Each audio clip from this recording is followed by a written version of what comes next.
silver gleams in the moonlight glow. A shadow rides where the engine. Alrighty, ladies and gentlemen, I know it's been a while.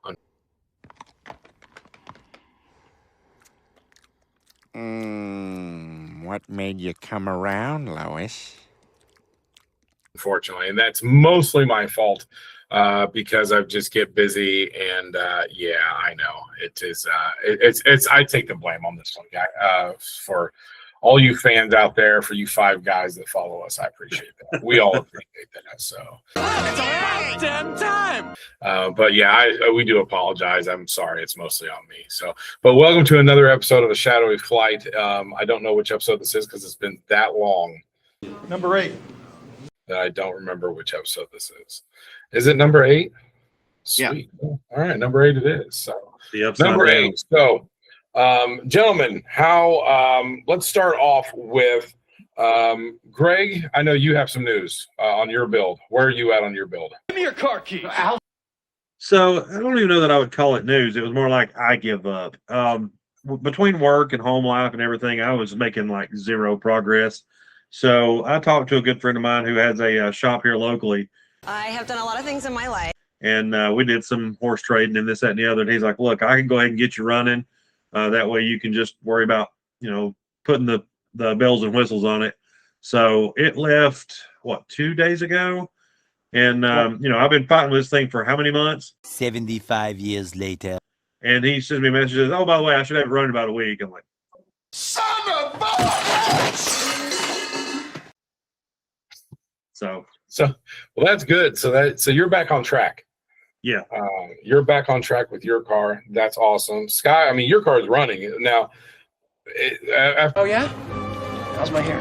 After Atlanta, you had a few engine issues coming home. Did you get your engine issues sorted? What'd you do? I think so, but I'm ditching the EFI. I'm putting a Edelbrock carburetor in it. Okay. So I won't have a computer that can go south and shut me down anymore. Fair enough. I mean, that is kind of the advantage of carburation over the EFI. And, I'm more new school because I just grew up working on electronic fuel injection. And I mean, my first cars were these throttle body injection systems anyway. And then, working at the dealership when this engine actually came out, the precursor to the LS or the LT, to the LT1 and the small block Chevy is what most of us have in our cars. So I'm partial to that, but I definitely understand the appeal of going back to carburation because it's easier to work on. That's for darn sure. Yeah. So, but other than that, so your car's up and running. You're kind of good to go then still on yours. I have taken it down for a bunch of electrical redoing. I was sharing with Greg earlier today some of the new wire that I've ran. I think I'm melting. This is all your fault. I'm gonna be yanking out the interior, changing my interior. I got new covers, and just Sexy. kind of implementing some of the things that I've fine-tuned over the last 10 years. Well, since 2017. So when I first built this one. So by March, I should have everything done and have the new AI put into it. So.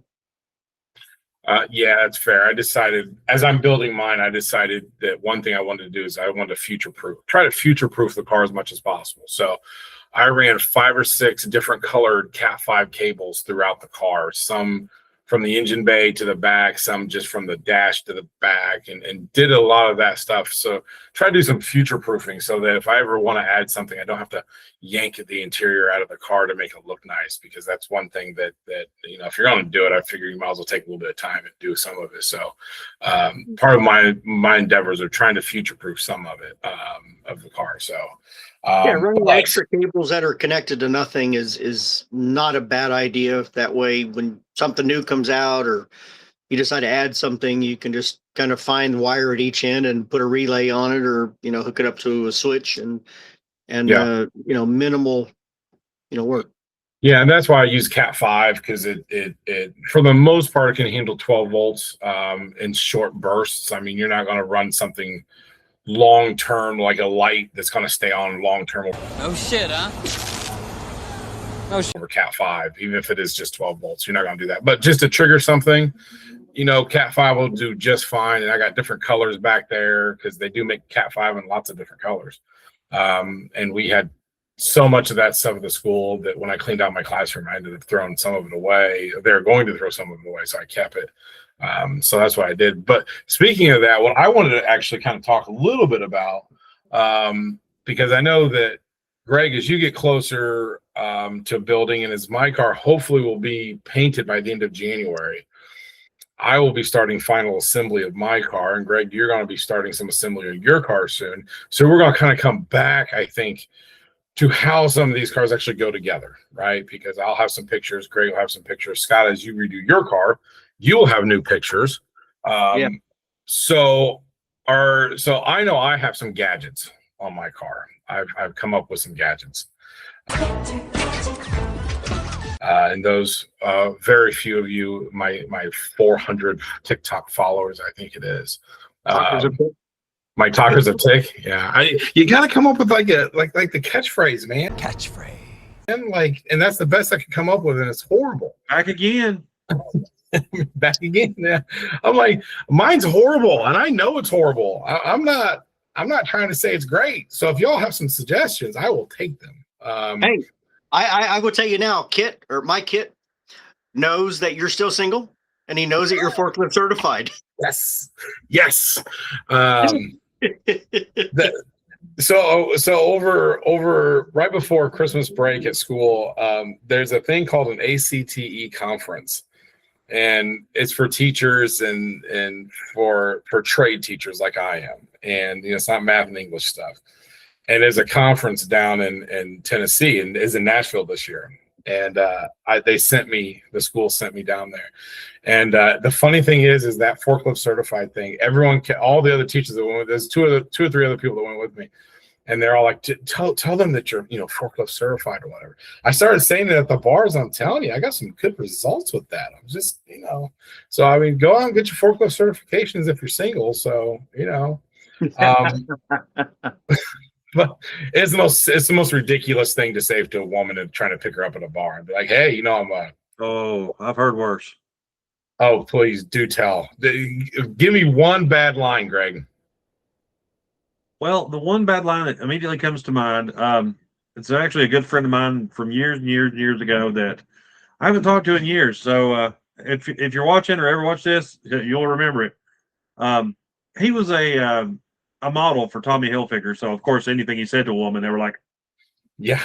Well, we're in Gatlinburg, Tennessee, and he walks up and he's like, this little booth where she's selling chocolate. And he's like, you like peanut butter? And she said, yeah. He goes, really? Me too. We should. And they did. Did it work? Yep. Well, okay. You know what, guys? I got to run to the bar. I'll be back. I'm going to go see if this works. I'll be right back. Okay. I swear to God. I think it broke me all it. I'm hoping that Kitt will help me pick up girls, but it probably won't. I mean, seriously, any woman's gonna look at that car and knows what it is. She's probably gonna be like, I don't want to date that big of a nerd. But hey, here's hoping, right? Okay. Nowadays, being a nerd's cool. Exactly. Back when I had R2 and I would take him out everywhere, I would always tell people, I said, with R2 and a puppy dog, you could get any woman.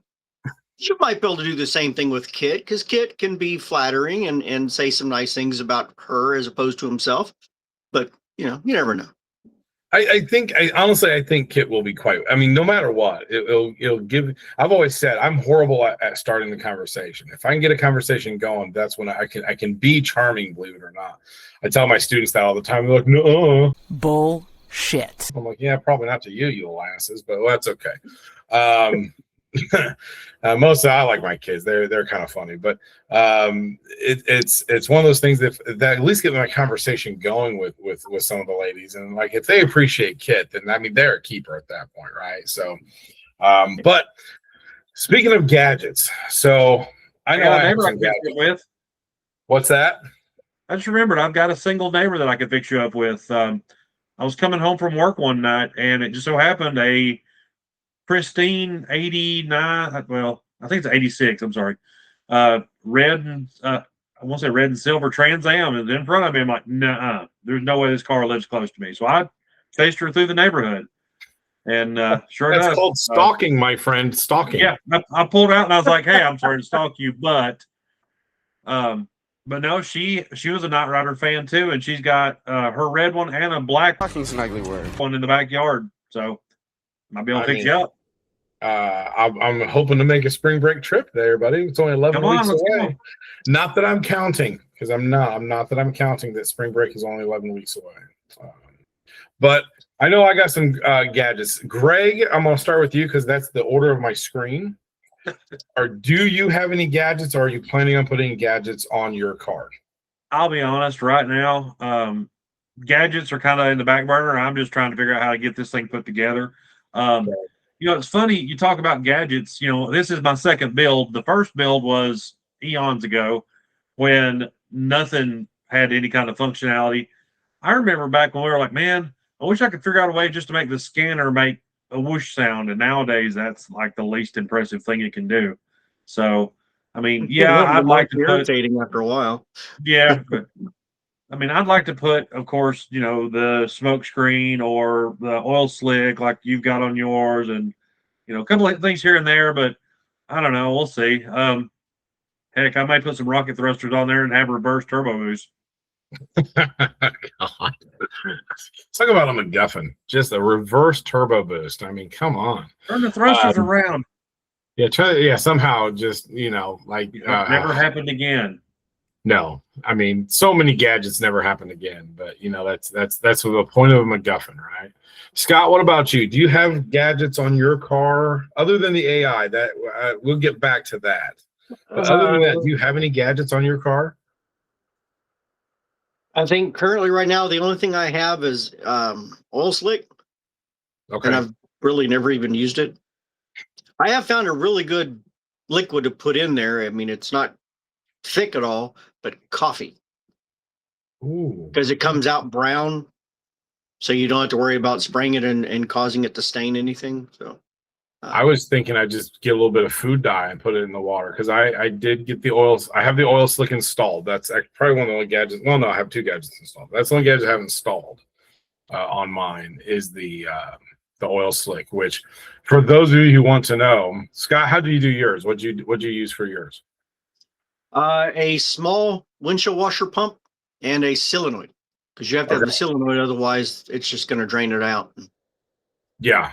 And then So a pair of windshield wiper sprayers, duals. That way you have 4 jets shooting out instead of just 2.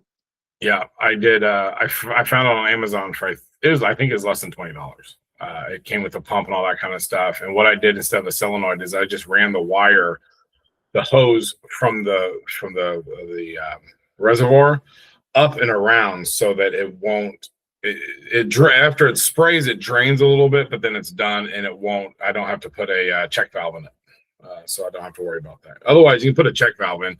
It wouldn't be that big of a deal. I mean, you can get a check valve, a washer sprayer check valve from the junkyard. Probably just put it in your hand. They won't charge you for it. That'd be your other option for it. So the smoke screen, though, that's the one I really want to have. And, I've made contact with a number of companies who sell military grade smoke screens. Oh, heck yeah. And they're $500 or $600. Really? Yeah, they're expensive, man. But I mean, we're talking military grade, like the smoke will stick to the windshield type thing. Like, this is really what Kitt would probably have. The problem is, I mean, obviously cost. And at a car show, I was probably just gonna get like a fog machine that'll shoot a little bit of smoke out the back, but you're not gonna be able to see anything driving down the road, which is probably for the best. If y'all remember Danny Schatz, or Danny Knight as he goes by now, his very unique replica that he has sadly sold, but now he's building a new one. But I digress. He got a skywriting machine like this, the things they put in airplanes to blow the smoke. And that's what he put in his. Oh wow. That thing was insane. He had somebody video him from a drone as he was driving down the road, and even after he shut it off, there's smoke for like half a mile. Very, very thick. So you would definitely get in trouble with that, but you'd get away, at least from the ground guys, anyways. I mean, I wonder Well, how big was that unit though? I don't know. I never asked him how big it was. I'm assuming he had it, well, it had to be small enough to install, in one of the side compartments in the back, spare tire area or the other one. So Yeah. It Yeah, had to. you really want to just ask him how big his unit was. Well, I mean, I don't know him that That's what she said. well, but maybe. it is I mean, a good way now, to strike up a At this point, conversation. I'm still single. I am forklift certified, so if it's a big unit, I can I can Hey, lift Dan, it up. are you single and do you like forklift certified people? Now my previous car, the one that burnt, actually Do not grieve. had a smoke screen installed. It was called bad piston rings. It had a flamethrower too. Son of a bitch. Yeah, sure Yeah. did it right out the back. Well, that's the other thing you could do if you really wanted to. The old school guys. So my All Mechanics teacher, Mr. Sheets, rest his soul, but he taught us some interesting things because we didn't have the restrictions, but he did teach us that if you get your exhaust hot enough, you could pump in a little bit of oil and it'll burn out the tailpipe. The problem is it will continue to burn out the tailpipe for quite a while after the fact. So it's not something that it shuts on and shuts off. It's a whole thing. So that's your other option. But I did consider maybe instead of pumping oil into the exhaust, is just pumping a boatload of the fog fluid into the exhaust and burning it out that way. The other idea, if there's any other chemists out there, would be a what's the stuff you put on your cuts to disinfect it? What's that stuff called? The Alcohol? bubbles? No, not alcohol. Hydrogen peroxide. Make a hydrogen peroxide rocket. Apparently, if you pump that stuff through silver, there's some sort of chemical reaction with it. But it has to be pure silver, like a silver screen or something like that. So I didn't do more research on that, but it's something I heard about years ago, and I never really got around to figuring out. So Good for smoke and getting away from vampires. Nice. exactly, that's what I'm shooting for. Because I mean, ultimately speaking, I want to solve crimes on the weekends and hunt vampires on the weekends. There we go. So, Two bats with one arrow. Yeah. yeah. And I don't know if you saw my toxic tick. I did find a winch to put on Kitt and a grappling hook. I had a theory on that too, by the way. Direction. What's that? It's mounted the wrong. You need to put in some sort of pulley underneath it, so when it comes out of the, right now you just got it hanging down. You need a pulley for it to go around, so you can actually make it pull towards the car without rubbing on the bumper or anything. Oh, Just hell. I bought it off a guy, Facebook, good old Facebook Marketplace. He says, Oh yeah. He says, the box really beat up me. I'm sorry about that, but this thing's perfect. It's never been used. And I said, you know what? It probably never will be used because I'm gonna put it on a Trans Am. He's like, why are you putting it on a Trans Am? I was like, it's for Knight Rider. He's like, oh, you mean this is the thing? I was like, yes. He knew exactly what I was doing with it as soon as I said Knight Rider. So I thought about putting it in the back of the car, but then I realized it's just not gonna really be the room back there. And I realized how much room there is behind the crash bumper. And I was like, you know what? With a few slight modifications of that bumper, I can get this thing to fit in there real nice. And it did. It fit in there quite nice, in my opinion. So at a car show, I'll just pull it out and, kind of dangle it there or whatever. And there'll be no big deal. But where are you putting your front mounted speakers? Oh, there's still tons of room. Okay. Because Well, the control box for the winch was this giant box. It's ridiculous. So I took it all apart, and of that box, 20% of it was the actual controls. So I just took those off, mounted those, drilled a hole for the. Okay. You know what? Give yourself some wind to drive into. Yeah. Yep. We'll have it blow the air away from the radiator. So Hey, here's you know what I what? realized. If you're going to build a race car, Race engine. According to a mechanic that I've heard of, he said that's the way you got to do it. You got to blow the Race heat engine, away baby. from the engine in front of the car. Maybe it's so you can like create some sort of time variance. And you can jump through or whatever wormhole emitter. I don't know. Never Ooh, figured it out. a Stargate for heat. How ridiculous would that be? But actually, what I thought about, because when we put the Knight Rider nose on the front of the car, it redirects the air kind of downward, and it also restricts how much air actually comes into the radiator. So I've heard a lot of guys talking about the cars can overheat. So one of my, I have two solutions for that. One of them, obviously, I put a new radiator in. Northern Radiator donated me a radiator for my car, which holds, I think, an extra gallon of coolant. I mean, this thing is ridiculously massive. And then the other thing is, when I rebuild my engine, I'm going to put an electric water pump on it.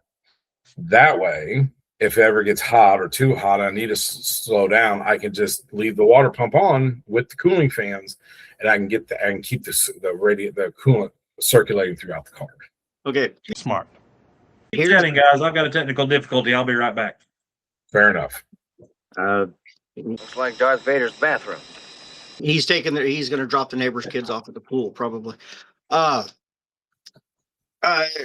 thing, you have to make sure you leave the air dam on the front, because that's what causes the air pressure to hit that and then go up. When you go getting a fan, a lot of people are just like, oh, look, it says it's, 2000 CFM, but it's like 10 amps. It's not going to move that kind of air. When you go looking for a good fan, it's not going to be quiet. You're going to know it's on, but you're going to want something. I think the ones on my car, I saw them at the NSRA Hot Rod Nationals. I've seen it 2 years now, and people were walking by, and a couple of them, their fan would blow their hat off their head. I was like, I like that fan. And one of the guys in my car club has one, and he loves it. He says, I never go over 195.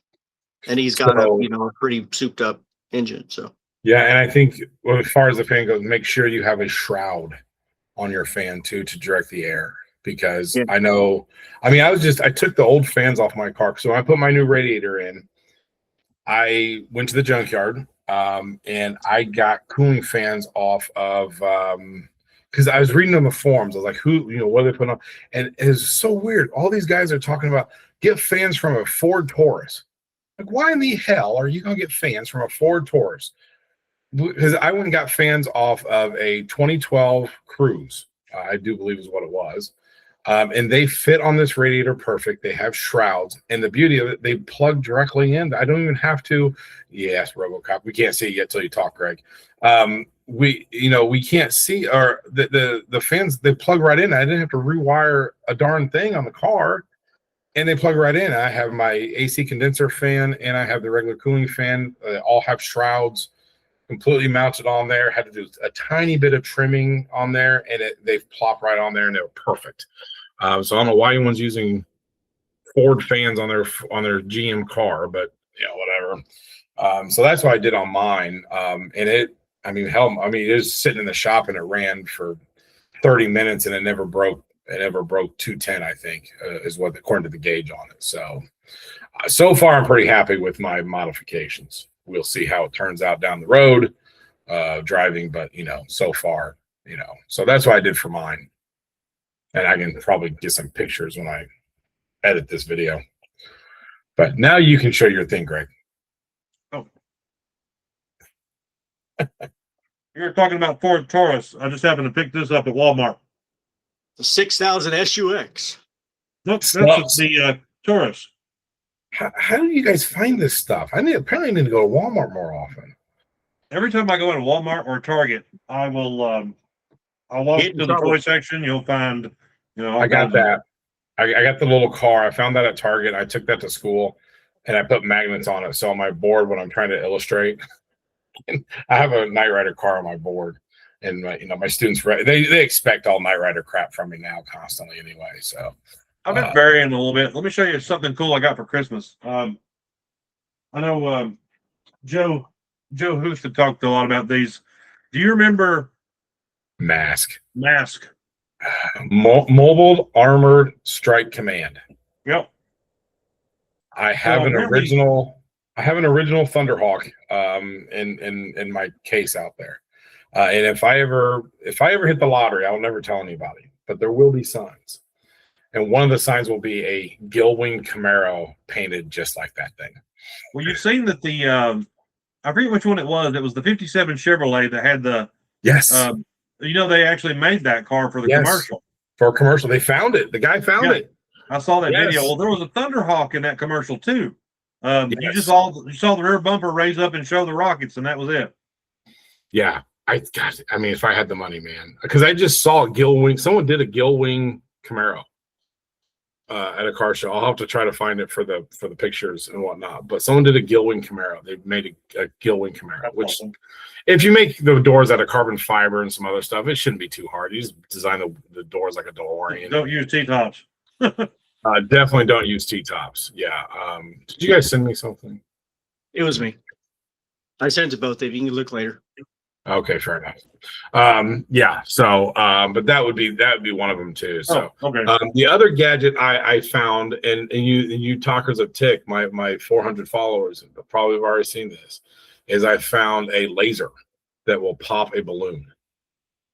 Laser technology. It is a 5 watt, 432 nanometers laser that I found on Facebook Marketplace for $30.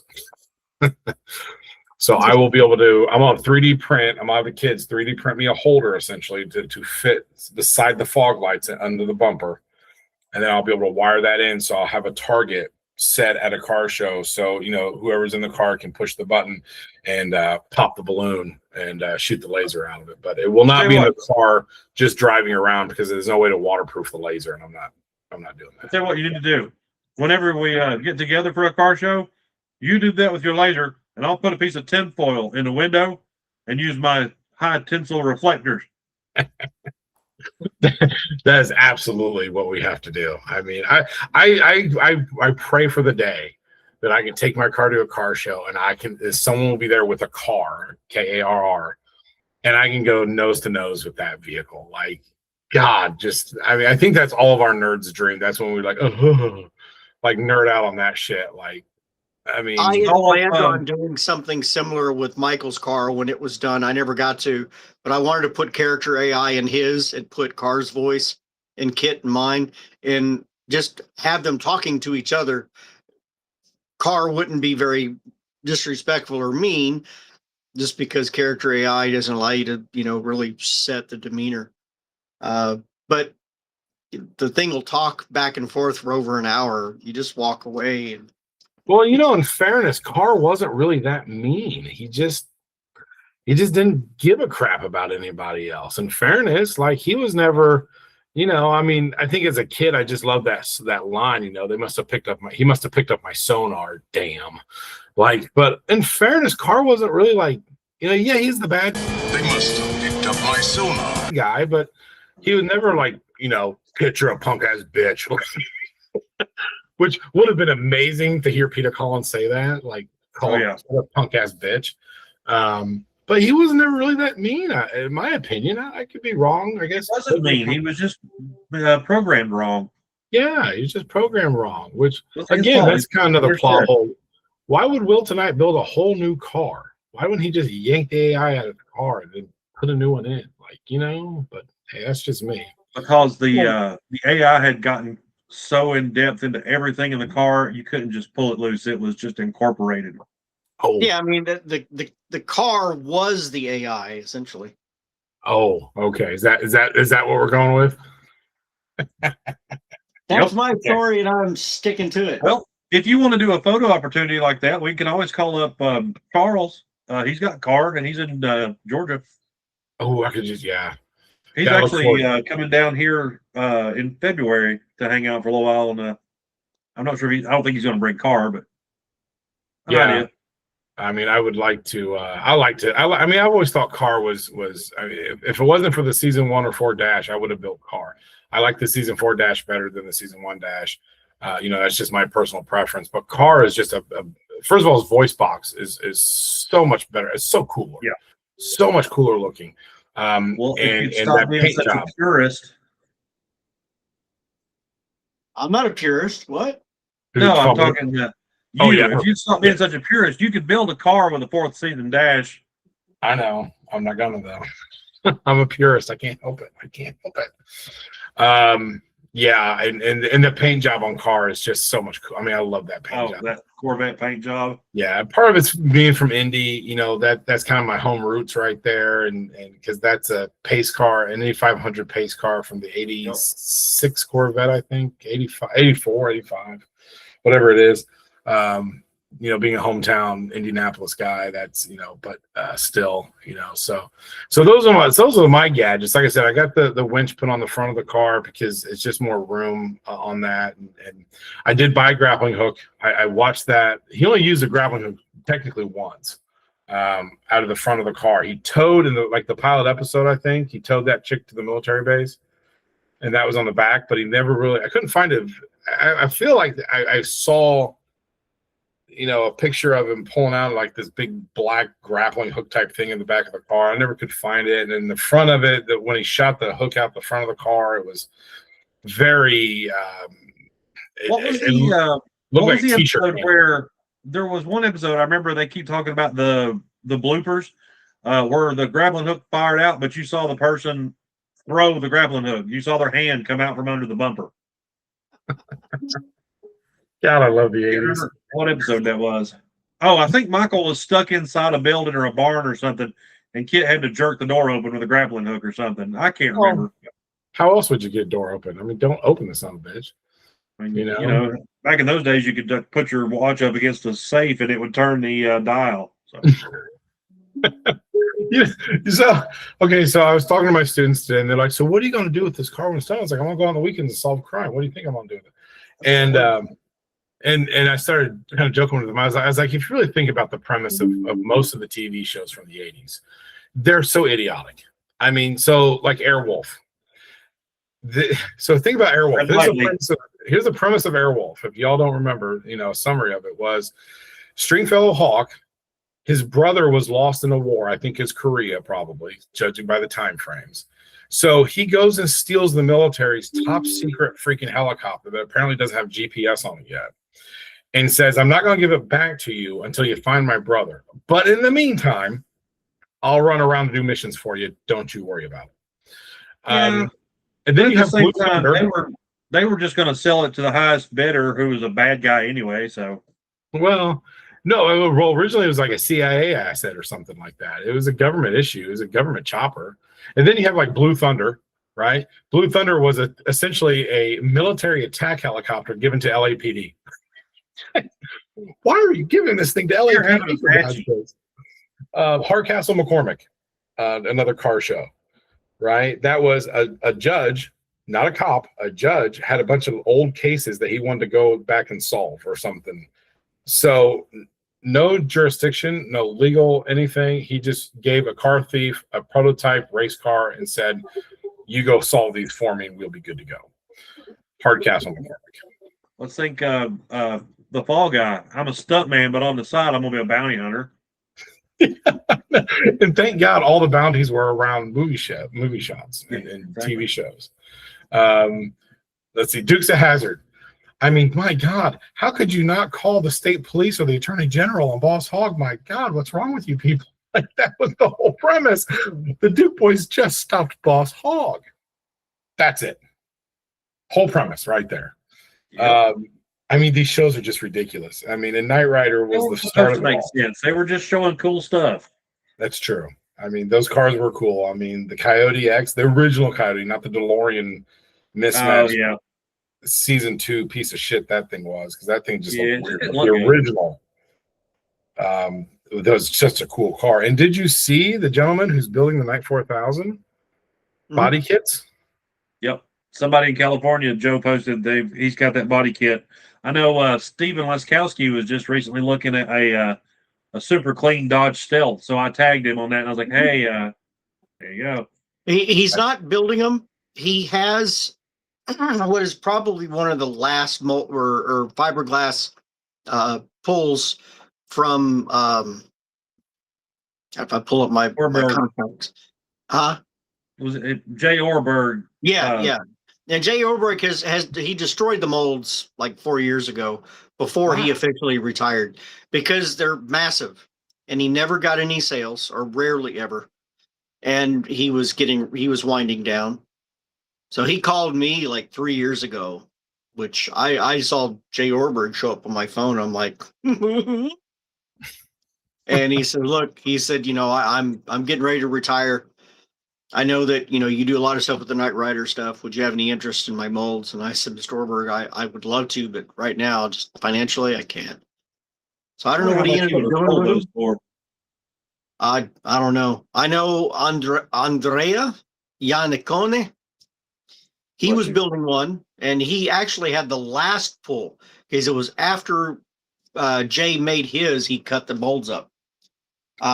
Is that the guy in Europe that has one in process right now? No, Andrea is used to go by Knight of Italy, but he lives in Dallas, and he's made a number of different electronics. Really, very talented guy. I know who you're talking about there. Yeah, really. He moved here to the U.S. Almost 11 years ago. Okay, I know that there's a TikTok guy. I think we follow each other, but I see he has a Knight 4000, and it's under process. It's the scanner works as drivable, but it needs to, and he has some fiberglass work being done. I believe. Correct me if I'm wrong, but if the guy you're talking about, I believe his is based off of a 4th gen Firebird. He's not using a Stealth. Oh, I didn't know that. I know there was somebody. I keep seeing pictures every once in a while. He's overseas in Europe somewhere, but he's been slowly molding the whole front, fiberglass or whatever, and it's getting closer and closer. There is a guy overseas. I can't remember his name for the life of me. He owns a bunch of movie cars, but Video Bob Mosley owned the Hero Knight 4000, and he sold it to this guy who is apparently he did a fresh, proper paint job on it. Yep. And he's been doing a lot of restoration stuff to it. So yeah, he's actually if you're talking the same guy I'm thinking of, that car didn't have the interior in it, so he's actually putting the interior in. I think he has the factory. He has the original, the Hero center of the steering wheel. Because I remember he was at a car show and he had a couple people signing it. So. Yeah, he had. Yeah, I've seen that because the Hero car there was never really truly a Hero car for that. Not as far as a completed. There's an outside car. There was some dash insert cars, but there was never a completed car for that. I don't believe. In the boat, which is down in Deezer. So right next to this. Yeah, so there's like never a completed car for that car anyway, which I always thought was odd, but it doesn't shock me because I think that whole deal was just they're trying to see if there's would be enough interest to reboot one of the first efforts to reboot. It was a pilot, is what it was, and it didn't get enough, and so it got squashed there. Yeah, unfortunately, and but I always thought that would have been a cool show. But that car ended up in a Power Rangers movie as well too, and a episode of a reboot of Chips too. Yeah. Oh, that's right. It was stolen. It was a prototype or something like that. A reboot of Chips or whatever. Yeah. So that car made its rounds. There's a couple of different things here and there, and always cars like that always show up, especially something like that. Mosley had actually exposed some of the white and black paint that they had thrown on it for that episode. So the power, because it's a black and white police car. Mark Anton Margoe, or I buried his last name, I'm sure. He's the one that's got the original 4000. Oh, okay. Yeah. You gotta love that. Seeing an original car like that. I was just telling you earlier, for my class, I always show that movie Tucker, the Man in His Dream. For those the 1948 Tucker torpedo, and 53 of those cars were built, and they know where 46 of them are.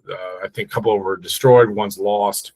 But there's one about 2 hours north of me in LaPorte, Indiana, in a museum, and they invited me up because I reached out to them and got a real good look at the car. But I actually got to touch it, and as dirty as that sounds. Yeah. I know it's okay. And I mean, talk about just an amazingly beautiful automobile and so far ahead of its time to look at. And yeah, to be able to touch something like that. I always thought that was neat. Nights in Southern Nights, the guy brought down the Mustang, the Hero Mustang. And even though I just kind of put a little finger on it just to say I touched it, you know, because it's someone's car and I don't want to, like, you know, but I had to. I was just like, I gotta just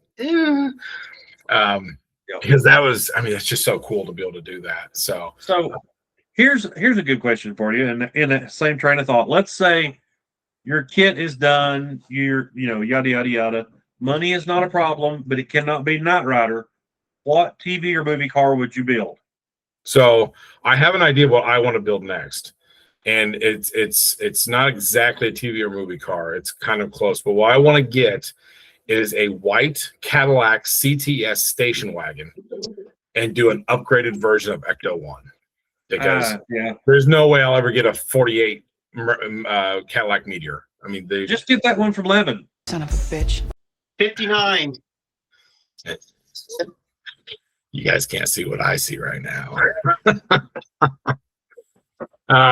Don't get me started on that son of a bitch. But yeah, I would love to do that. The other car, money no object, a Keaton Batmobile, an '89 Batmobile.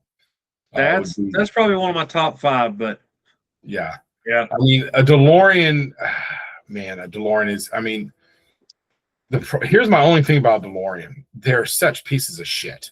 The fuck is wrong with you? Yeah, I mean, those goddamn cars. I mean, unless you swap it out, which easily put a Chevy 3400 in those, or even a supercharged 3800, which I still maintain the GM 3800 supercharged engine is one of the best engines aside from the LT1 that GM has ever produced. Wow. Unless you're going to swap that thing out. Motor in it, be better off. Oh, what motor? You could put a Kia Soul motor in it, and you'd still be better off. Yeah, because it's a Fiat motor, if I'm not mistaken. Yep. It's a Fiat motor. It's a mostly GM wire. It's a GM steering column with a bunch of Ford wiring. And the Jaguar. It could be Jaguar wiring, but the reason I say that is I actually had a customer that came into my shop not even 2 weeks ago, and he's like, "Hey, do you guys work on older Jaguars?" Why? Just why? I'm like, I mean, maybe. Why? What you got? And he's like, "Well, it's not really a Jaguar. It's a DeLorean." Nope. He said the DeLorean mechanic couldn't figure out the problem. If your DeLorean guy can't figure it out, I'm not even looking at it. Send it back to DMC. I mean, they're in California. Send it back to DMC. Those are the only guys that I'd trust to work on it. I mean, DeLoreans, I mean, they're beautiful, such a beautiful automobile. And again, it's so far ahead of its time, but it was just a junk car. I mean, unless you're going to swap it out, some different engines, you know, I don't see the point in it. I mean, a Back to the Future car would be amazing to have, but, you know, it's just not, for whatever reason, it's just not on my top of my list. I'd rather redo an Ecto-1. I think that'd be amazing. You know, a Cadillac CTS station wagon, a V if I could get my hands on one. You know, do an updated Ecto-1. Keaton's Batmobile would be amazing. That would probably be my next one. Yeah, what would it be for you, Greg? Honestly, and it's also probably a piece of junk car, the Wraith. Oh, the Wraith. Dodge Turbo Interceptor. Yeah, but see, you just build that off of a Dodge Stealth anyway, and then you still have a good car. Because you don't have to build a platform anyway, because there's only 2 of them. The original, the actual one, and then there's the one that guy, I forget his name, but he did a replica. He did an amazing replica of it. Yeah. You know what? Jeff Dunham has, I think Dunham has one of the originals. He has the original Keaton Batmobile, yeah. Yeah, well, he's got the Wraith too. He has the Wraith too. Yes. That's the original is at Chrysler Walter. The Walter. And he must have a replica because he took it to the Jay Leno. That's a replica. And it almost broke down on him. Yeah, that's a replica, and it's an amazing replica too. It's better than the original, probably. There's a guy I actually talked to him not too long ago that's actually producing them, but I mean, you're looking at 300,000, and he doesn't sell them as a kit. You have to buy the car. What a deal! That's more expensive than the Batmobile. You can do a Keaton Batmobile for $200,000. Oh, chump change. I don't see why we all don't have one. I mean, the one I for get halfway into it and burn it down to the ground. Very funny. And different colors too. So on the DeLoreans, you can put an LS3 in there. without Yeah. modifying the exterior. Adam Contras has one. He did the quarter mile in 12.29 seconds, Yeah. and the top Without speed was without that, 179 miles an hour. he had to take that giant back deck thing off for the weight. He took the rear deck. He took the time circuits out. Yeah, he pulled a bunch of shit out of there because he gained like just almost a second by Oh shit, what are we gonna do now? pulling all Yeah. that stuff off. But his But, pulley wore through the back end of that thing. Oh yeah. You can put an LS in it, but it barely fits. Oh yeah, That's why I you say have to trim the inside, the rear fascia and everything to get it to fit. But that's it why I can say be done. for what it is, I think you're better off with putting a Chevy 3400 or 3800 in it. I'd do a 3800 any day of the week, even if it's not supercharged. I'd still put a 3800 in it. Yep. And it'll fit in there nicely. It looks nice, and it's a crazy dependable engine. Again, one of the best GMs ever produced, aside from aside from maybe the LT1 or some of the later LS stuff. But I still maintain that was always an amazing engine. The 38 and 34. There's a guy in Italy. I don't remember his name. I watched a TV show called Hyperdrive, and in that show, the guy from Italy was drifting a '69 Dodge Charger, big General Lee monster. Yours, General Cartman Lee. And I kind of followed his career, and now he built a DeLorean drift car, and that's his main drift car. I don't know what motor he used, but it was bad. That would be cool. If you think of a Keaton Batmobile drift car, that'd be. God, the thing would be so long. How cool would that be? Well, that's not what she said. Can you imagine how wide the track would have to be? That thing goes sideways, and it takes out the entire crowd. But hey, at least you guys say I got hit by the Batmobile. I mean, true. I'm okay with it. I can't turn my head, but I get. Dude, be cool. No. Yeah.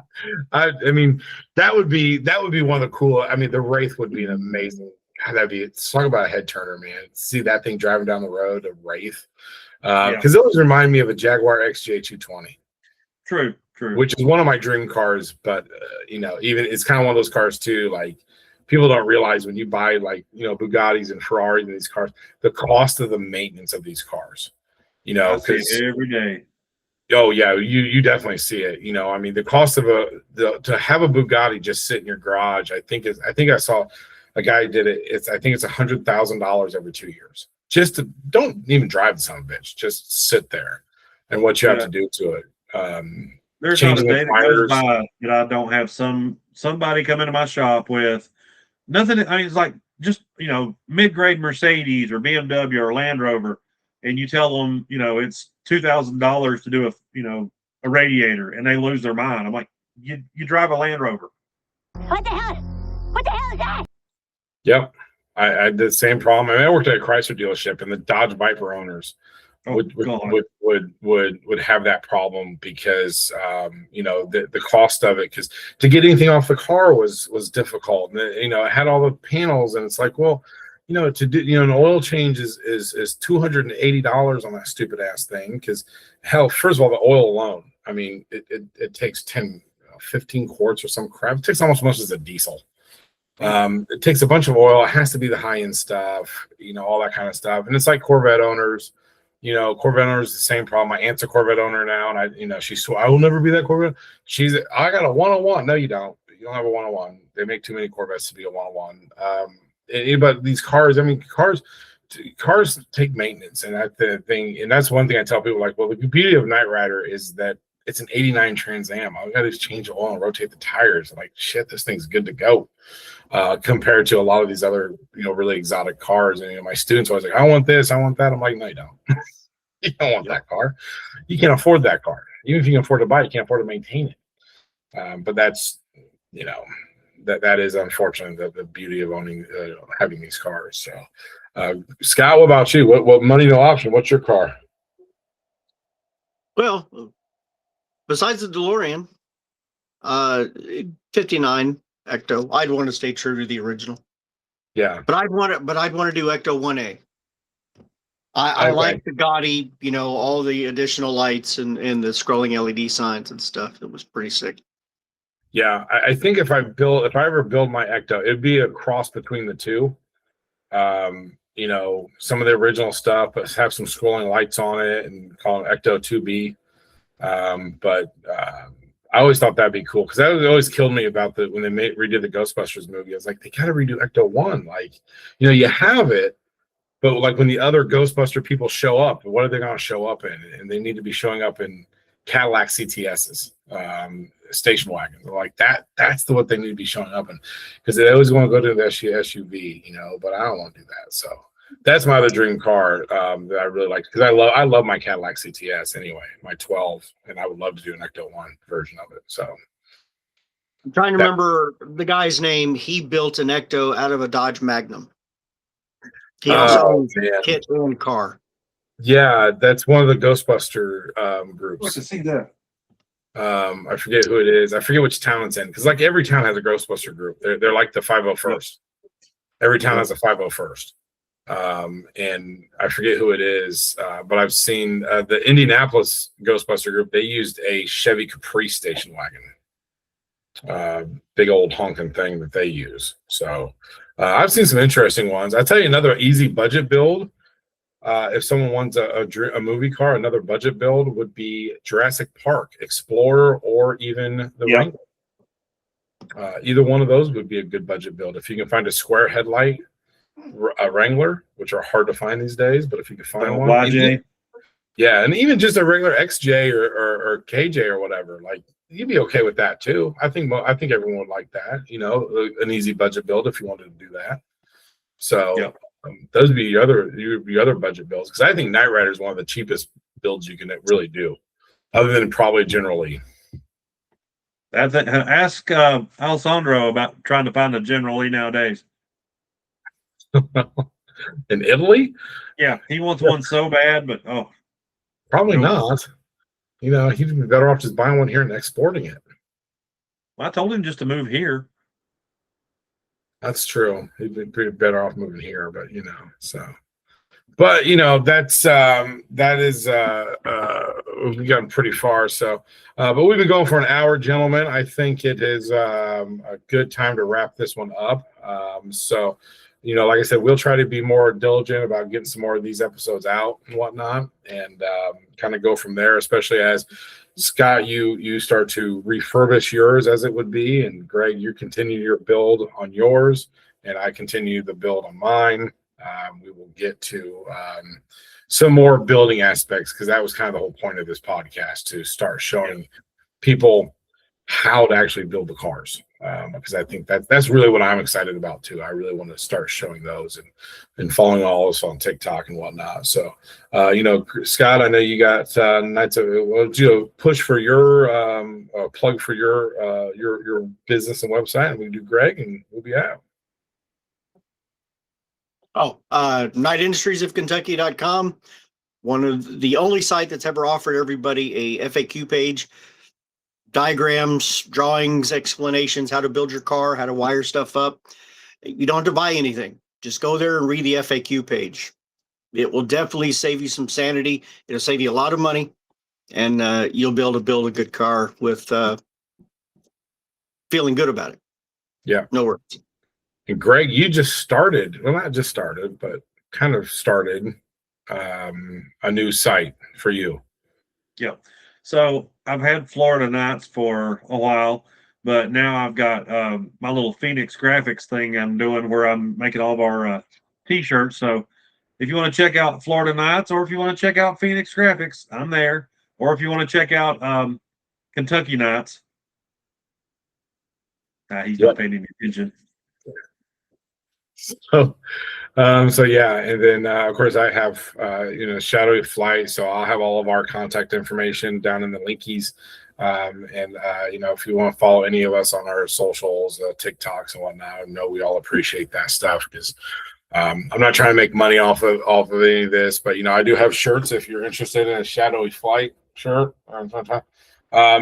That money I try to put back in the community and whatnot. So if you are interested in a shirt from Greg or myself, anything that Scott has on his sites for sale, he has a lot of the vendors that go to him.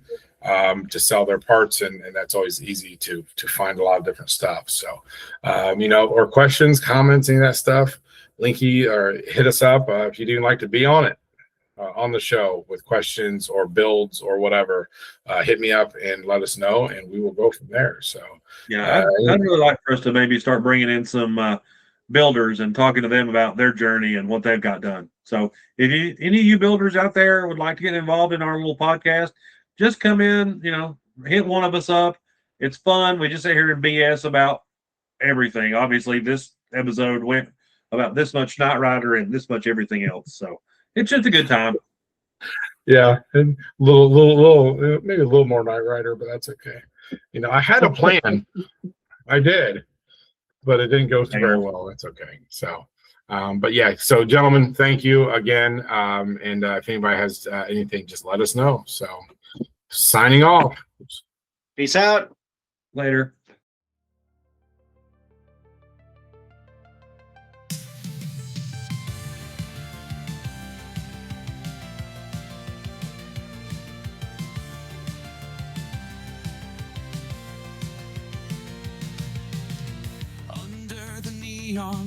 The shadows collide, building dreams from the parts they hide. In a world where truth's on the shelf, Kitts are the armor we build ourselves. Blueprints stolen, secrets unfold, dodging vendors who operate bold. They deal in shadows above the line, but we'll craft our legends one part at a time. Shadowy flight, chasing the night, roaring engines in the pale moonlight. Above the law, we'll rise and ignite, building replicas in shadows so tight.